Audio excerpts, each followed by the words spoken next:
একটা ধৃষ্টতা যে ওনার মতো একজন ব্যক্তির সামনে কথা বলতে পারতাম, কিন্তু আমরা দেখলাম ওই যুদ্ধের সময় যদি আমরা আমাদের প্রতিরক্ষা খাতে যথেষ্ট বরাদ্দ বা অস্ত্র থাকতো, আধুনিক অস্ত্র, তাহলে হয়তো আমাদের লোক দিয়ে আমরা একক কৃতিত্বেই আমরা স্বাধীনতা অর্জন করতে পারতাম। মাননীয় স্পিকার, যেমনটা যদি এটা হয়তো, যেমনটা আমাদের শহীদ প্রেসিডেন্ট জিয়াউর রহমান তার একটা কামালপুর যুদ্ধের সময় উনি ইন্ডিয়ান পক্ষ থেকে একটা ওয়্যারলেস দেওয়া হয়েছিল ওনাকে, ভাঙা ওয়্যারলেস, যেটাকে উনি রাগ করে ফেলে দিয়ে ইন্ডিয়ান কমান্ডোকে বলেছিল অস্ত্র যখন দিবা, সরঞ্জামাদি যখন দিবা, তখন এমন জিনিস দাও যেটা ফাংশন করে, ডিসফাংশনাল দিও না, এটা আমার জন্য বাধাগ্রস্ত করে। মাননীয় স্পিকার, কেন এই জন্য বলতেছি, আজকে আমাদের প্রতিরক্ষা খাতের যে বাজেট দেওয়া হয়েছে মাত্র 42 কোটি টাকা। মাননীয় স্পিকার, 42,000 কোটি টাকা, যার মধ্যে 35,000 কোটি টাকায় শুধু পরিচালনা ব্যয়, কিন্তু মাত্র 7,000 কোটি টাকা দিয়ে কি আমাদের প্রতিরক্ষা হবে? মাননীয় স্পিকার, এই প্রতিরক্ষা বাজেট দিয়ে যে আমাদের আধুনিক অস্ত্র কেনা হবে, এই অস্ত্র তো প্রতিরক্ষা দিবে শুধু আপনার আমার সবার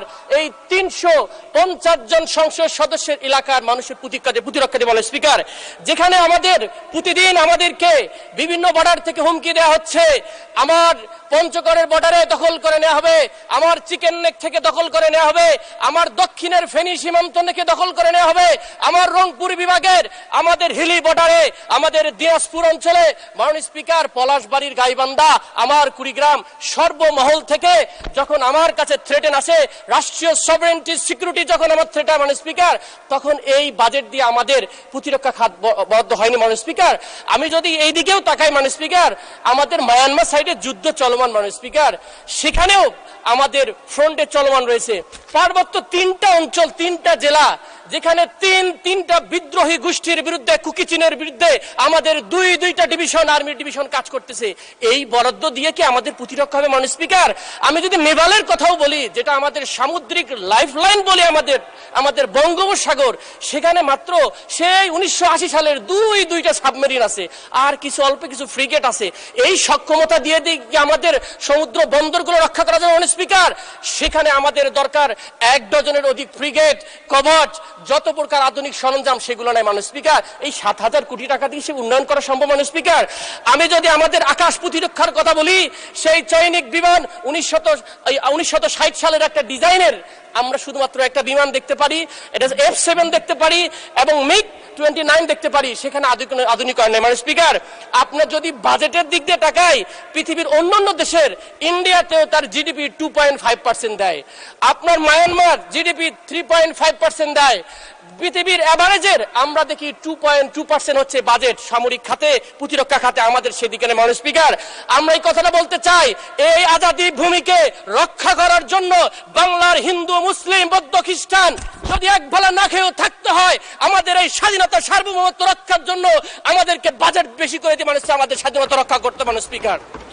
মাননীয় স্পিকার, আমাকে একটু সময় বাড়িয়ে দিতে হবে, আমার কিছু কথা আছে। মাননীয় স্পিকার, কেন বলতেছি, কারণ প্রতিনিয়তই আমাদেরকে, আমার রংপুর না, আপনাদের সবাই থ্রেটেনে আছে আমাদের স্বাধীনতা নিয়ে। মাননীয় স্পিকার, আমাদের এই সবার দেশ, এটাকে আমাদের রক্ষা করতে হবে। মাননীয় স্পিকার, এখন আসি মাননীয় স্পিকার, একটু ব্যাংক খাত নিয়ে একটু কথা বলতে হবে।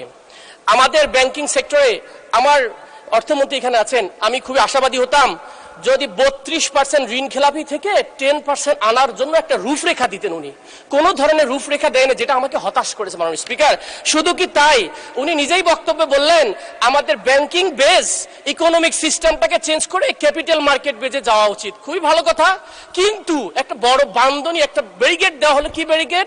যেখানে আগে ডিভিডেন্ডের 20% ছিল লভ্যাংশ কোম্পানিগুলো, সেখানে কি আমরা দেখলাম 35.7% হয়ে গেছে। মাননীয় স্পিকার, সেখানে ক্যাপিটাল মার্কেট কি বিকাশ করা সম্ভব না? আদৌ আরো একটা জিনিস, আমাদের আপনার সময় আরো 2 মিনিট বৃদ্ধি করা হলো।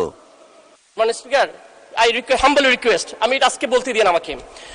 আমাদের ক্যাপিটাল মার্কেটের, যেটা বললাম যে আমাদের বন্ডের ক্ষেত্রে একটা এক্সেমশন ছিল, যেটা আমাদের আল্টারনেটিভ ফাইন্যান্সকে ডেভেলপমেন্ট করতো, কিন্তু সেই আপনার ট্যাক্স এক্সেমশনটা উঠাই না হলো। সুতরাং আল্টারনেটিভ ফাইন্যান্সের ক্ষেত্রে আমাদের বাধাগ্রস্ত হবে। সে দৃষ্টিকোণ থেকে আমি মনে করি বাজেটের এই বিষয়টাকে আবার পুনরায় থিঙ্কিং করা। মাননীয় স্পিকার, আরেকটা একটু আমরা সাংবিধানিক ইস্যু থেকে আসি। সে বিষয়টা হলো, আমাদের সংবিধানের 89 ধারায় বলা হয়েছে গ্রান্ট, ডিমান্ড ফর গ্রান্ট, এবং বিধিতে বলা হয়েছে, আর্টিকেলে বলা হয়েছে যে স্পেসিফিকেশন অর পারপাস লাগবে অথবা অ্যাপ্রোপ্রিয়েশন অ্যাক্ট লাগবে মানে স্পিকার, যার মাধ্যমে খাতটা কোন খাতে আপনি টাকাটা পাস করে নিচ্ছেন। আমরা দেখলাম 5.1 বা অথবা 47 থেকে 48 হাজার কোটি টাকা, যেটার কোনো খাত নির্ধারণ করেনি মানে স্পিকার, বিবিতে রাখা হয়েছে।